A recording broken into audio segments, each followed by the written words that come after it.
Autonomous technologies for aquaculture, enabling shellfish aquaculture in challenging environments.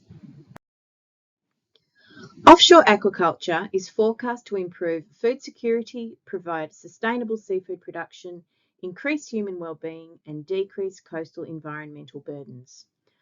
Autonomous data acquisition can provide cost-effective monitoring and inspection of offshore operations, reduce human exposure to hazardous environments, and reduce greenhouse gas emissions, sustaining data-driven management practices for aquaculture growers.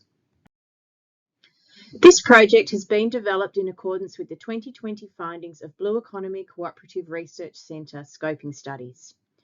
A critical need was identified for rapidly deployable modelling systems to assist with site selection and operational decisions.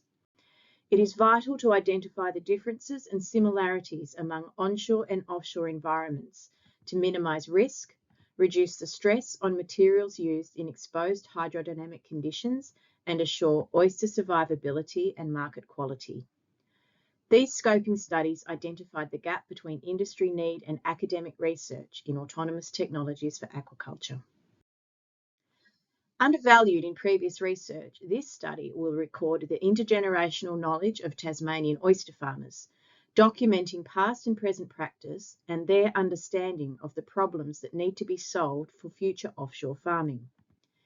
Industry knowledge will be applied to identify opportunities for autonomous systems in predictive decision-making and to assess the suitability of new offshore sites for oyster aquaculture, focusing on data acquisition, efficiency and accessibility, enhancing ecosystem understanding, reducing business risk, and ensuring worker safety.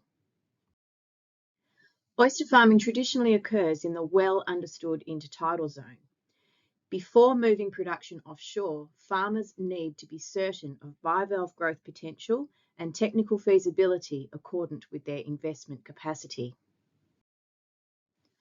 This study will identify the optimum use for autonomous technologies for offshore oyster aquaculture and the considerations needed for offshore site selection and integrated multi-trophic aquaculture to protect the peak conditions for farmed oysters. My goal is to propose the sweet spot between level of autonomy and capital investment that will provide benefit to the average scale oyster farmer to operate offshore. Results from this study may facilitate a methodology for site identification where oyster aquaculture will be feasible and ultimately most productive or destined to fail. This information will support the Blue Economy evidence-based planning ambition for Tasmania's sustainable ocean economy beyond 2033.